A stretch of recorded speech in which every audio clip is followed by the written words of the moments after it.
It's Thursday, February 20. This is the news on PBCJ. I am Simone Absalom. Jamaica is now able to test for COVID-19 or the novel coronavirus. Health and Wellness Minister Dr. Christopher Tufton gave that update as he toured the National Influenza Center at the University Hospital of the West Indies on Monday. We are working as assiduously as we can with our international partners, with our internal stakeholders or experts to respond to this global threat and to do as best as we can to protect the population from this, as we would from any other. The testing upgrade follows training of 9 health professionals by the Pan American Health Organization, PAHO. As explained by PAHO representative Dr. Bernadette Theodore Gandhi, the Influenza Center was instrumental in boosting Jamaica's testing capacity. Since last year, the center has already been re-evaluated by WHO as a collaborating center, and it's been passed all the proficiency testing, etc. So we have every confidence that the National Influenza Center is more than capable of detecting, and that is why we're able to do the training, and that's why it's been able to be rolled out so quickly. Jamaica is one of the first countries in the region to test for the disease. Health and Wellness Minister Dr. Christopher Tufton is stressing to residents of Vineyard Town and the environs surrounding the St. Joseph's Hospital that they are at no risk from COVID-19, formerly called the coronavirus. When news broke recently that the hospital was designated as a quarantine site for persons suspected of having contracted the virus, the residents protested. No, we don't want to Look here, how much us in here, the hospital. It can't work, they can't kill we are, we don't want it. They're picking them for gas school and you're so them take bus and everything, it can't work. That's why the bus stop. It can't work, no corona can't come over yourself. Dr. Tufton, who toured the facility on Tuesday, reiterated that the residents are not at risk, stressing the distinction between quarantine and isolation. The distinction has to be made. The quarantine facility is really taking normal persons who are travelers with the travel history and the risk, who have displayed no signs, but because of the risk associated with traveling to the destination, we take them in a facility and hold them for a period. No patients are currently in quarantine at St. Joseph's, but will remain open as needed. Dr. Tufton says the facility is self-contained. There are 14 rooms, self-contained, meaning bathroom, bedroom, that allows someone who is under quarantine to be placed here for the 14 days and is sufficiently quarantined or by themselves. Public health inspectors have a new wage agreement. This after the deal was signed Tuesday by representatives of the Jamaica Association of Public Health Inspectors. Last month, the group staged a sick-out after wage negotiations hit a snag.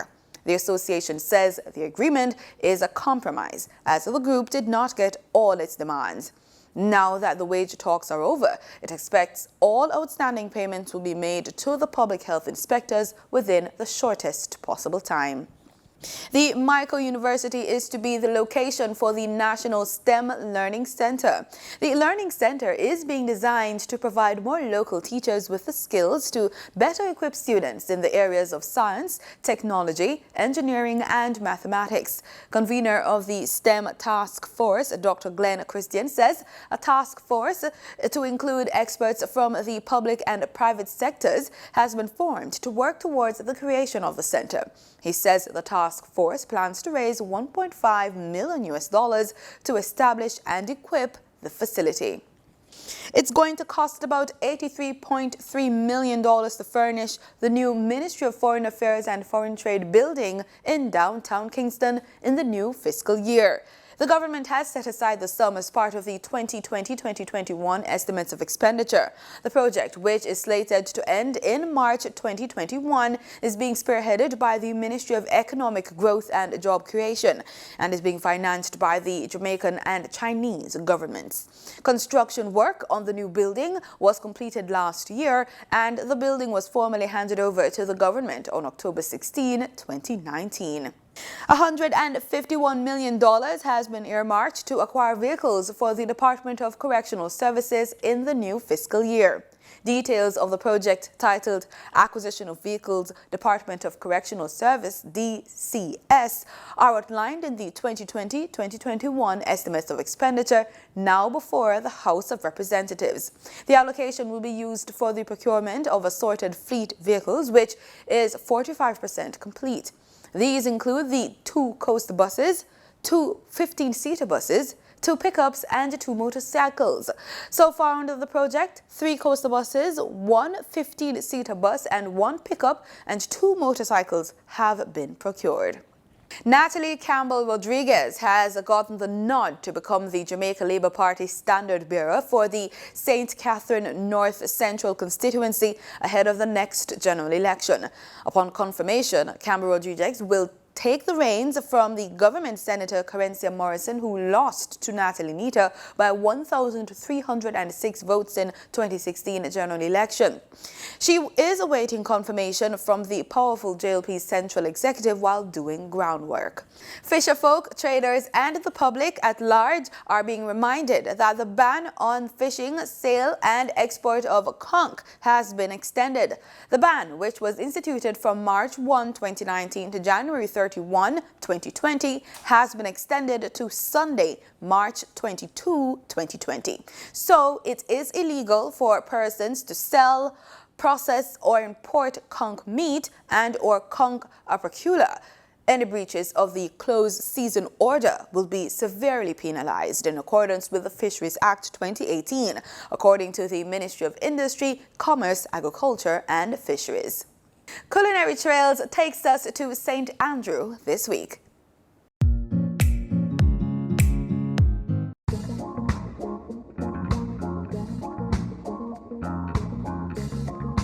This week on Culinary Trails, we're on Gordontown Road. Just before you get to Papine High School, there's a quaint little idle restaurant. It's called Dr. Spice Natural Food and Juices Restaurant. We're going to be having lunch here today. It's such a relaxing energy. No one to stress you. Like you'd have been to some place and people perplexing the energy. Nothing like that in the surrounding. The surrounding is warm and comfortable.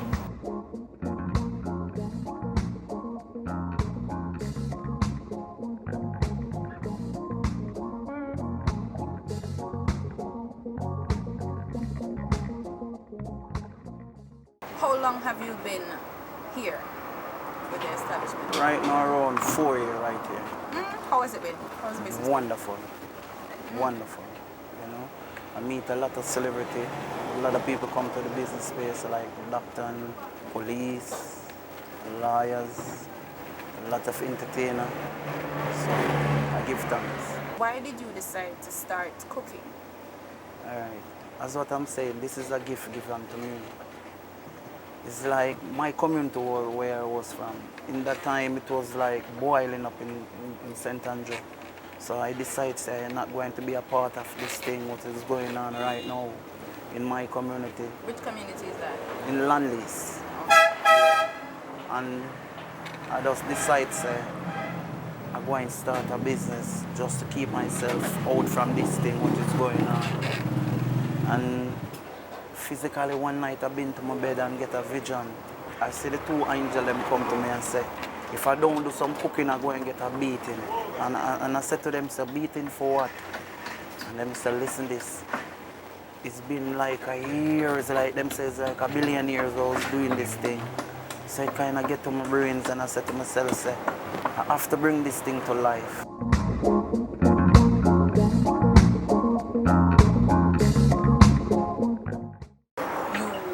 Ascribe to eating idle food, but for persons who are still eating, other types of food, probably food with meat, Describe to them your reason for eating this kind of food.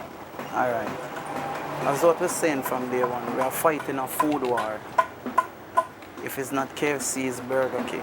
And in the end of the day, if we check back our roots and our ancestors them, why they live so long in these dispensations, that's what could even come to grandma reach to 100 and odd. They was eating off of them own vineyard. So that is a part of why we must try to come to our reality now and try to eat right. Okay, today now I govern like some broad bean stew alongside some corn, and I have like some pop chunk cabbage and some curry chunks and some ackee without saltfish and some rice and peas. Maki, you're missing out. So in the plate right now we have some plantain, some shredded mixed veg, some greens. I have some pear right here, some yam. I have some tomatoes, some veggie stew. I have some brown rice, carrots. Oh, delicious. Natural juice.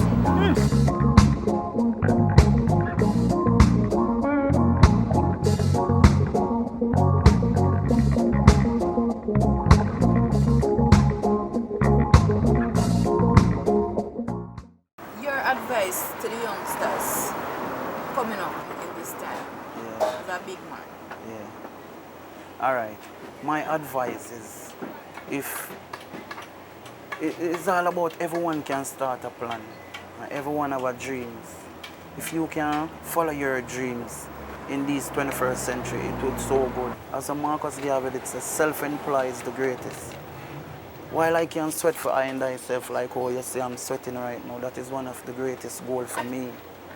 If I should in a Chinaman shop or someone business place sweating like this to make them gain my strength, it would be such pain to my mind, while I know I have such talent can bring out to share with the public and take on to people.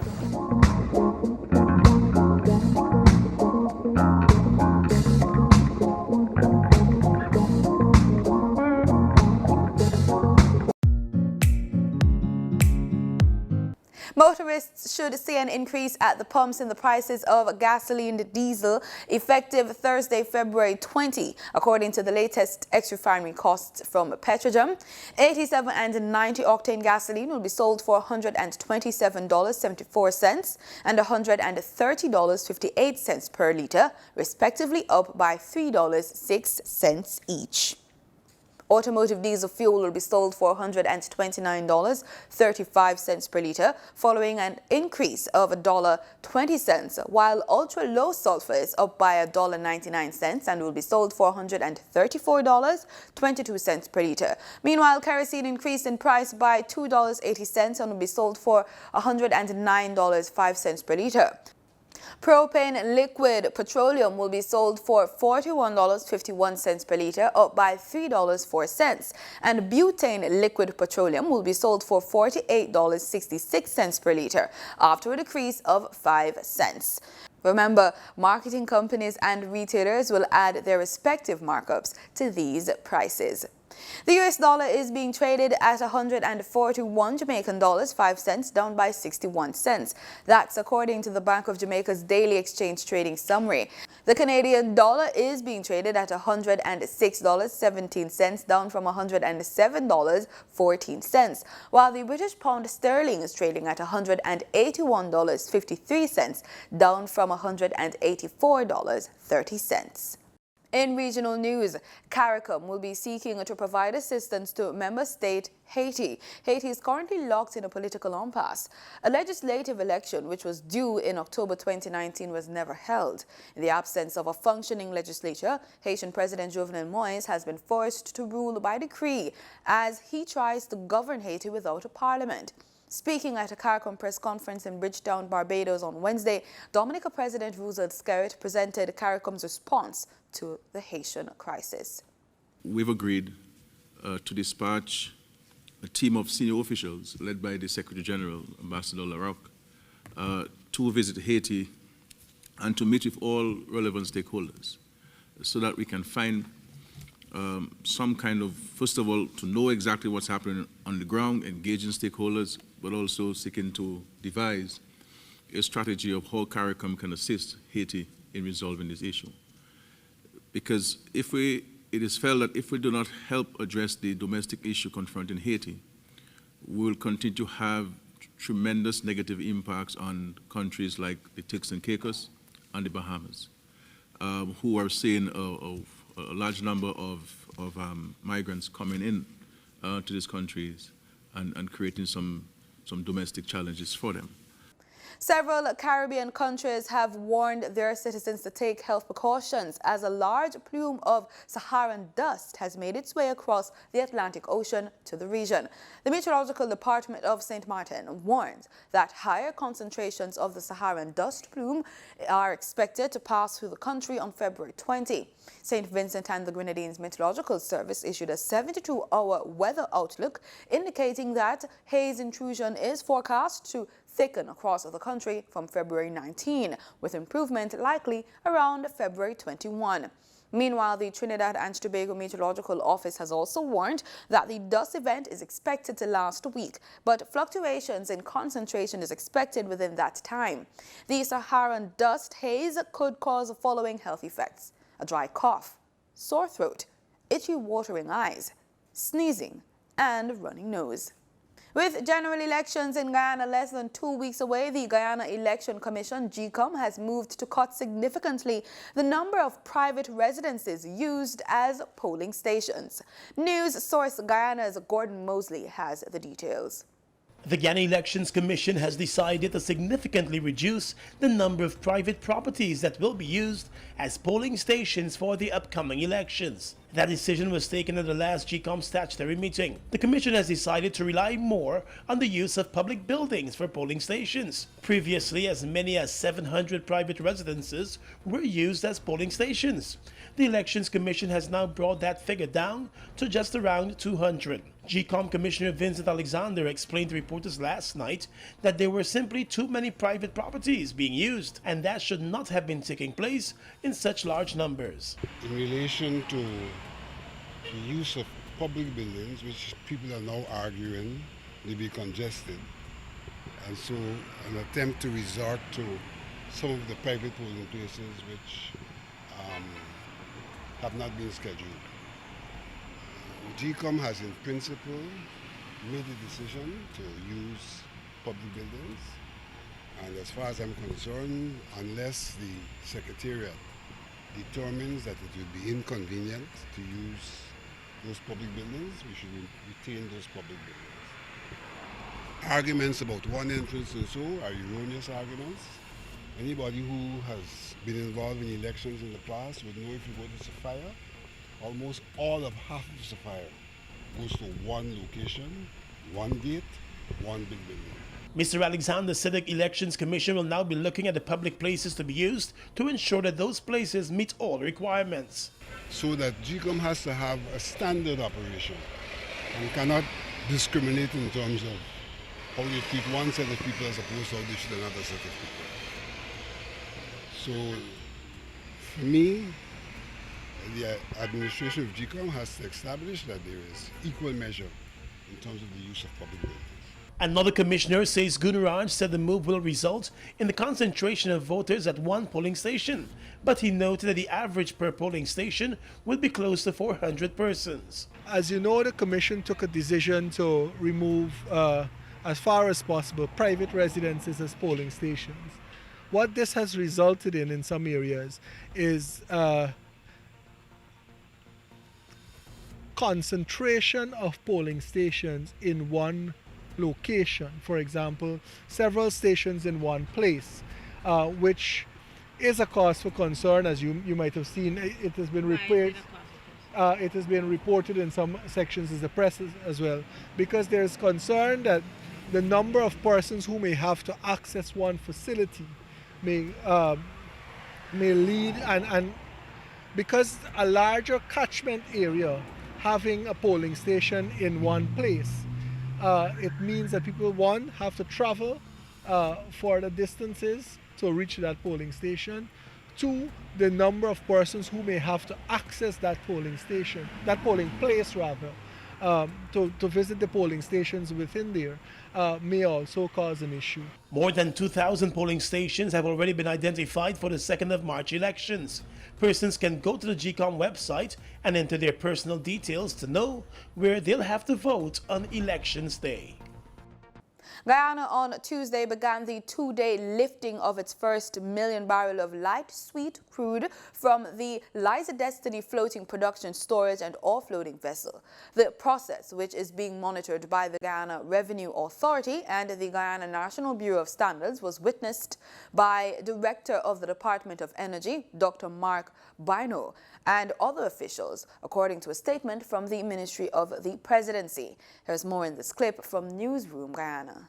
This has been quite a momentous occasion, looking at where Guyana has come from for the last 4 years, 9 months, from the conceptualization of this project to actual fruition where we begin to see production. Guyana is having her first 1 million barrels lift, and given the fact that it's our first lift, it was important for us not only to see this dream becoming a reality, but also to bring the level of assurance to Guyanese that it's no more just a concept, it's actually a reality. Guyana is expected to have approximately 5 million barrels in the year 2020, which is expected to increase significantly going forward. And I think we all can be well proud of the collaboration between ExxonMobil and the government of Guyana, and the people of Guyana beginning to see the returns from this worthwhile investment. Now, this 1 million is part of our profit oil allocation.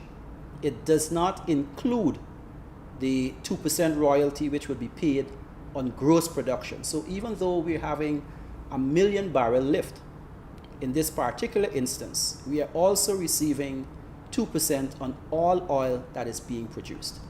This gets us away from the perception that all Guyana is getting under this contract is 2% royalty. And I'm happy to see that Guyana is entitled to approximately 5 million barrels of oil in 2020 alone, plus the 2% royalty, plus withholding taxes, plus the direct and indirect benefits through employment creation and other revenue generated income. So this is not a contract that we should take lightly. It's not an occasion that we should take lightly. It does begin to deliver for Guyana and Guyanese. Antigua and Barbuda is getting a new police commissioner. Acting Commissioner of the Royal Police Force of Antigua and Barbuda, Ashley Patrick Rodney, has been confirmed to the post by the Police Service Commission. Rodney has been acting as commissioner for almost 2 years. His predecessor, Wendell Robinson, was terminated after a series of blunders that included improper conduct allegations. Rodney's appointment was made effective from November 25, 2019. In sports, we're out the blocks with athletics as Edwin Allen and St. Jago High are the runaway champions of the two-day Central Athletics Championships. On Wednesday, the Michael Dyke-coached Edwin Allen tallied 375.5 points to finish ahead of Heidel on 336.5, St. Jago 325, Homewood 273, and Vera Technical 124 round out the top 5 on the girls' side. St. Jago reigned supreme in the boys' category where they scored a total of 375 points. Edwin Allen 188, Bridgeport 84, and Clarendon College 83, and Claremont High 80. They completed the top 5. And that's the news on PBCJ. Thank you so much for watching.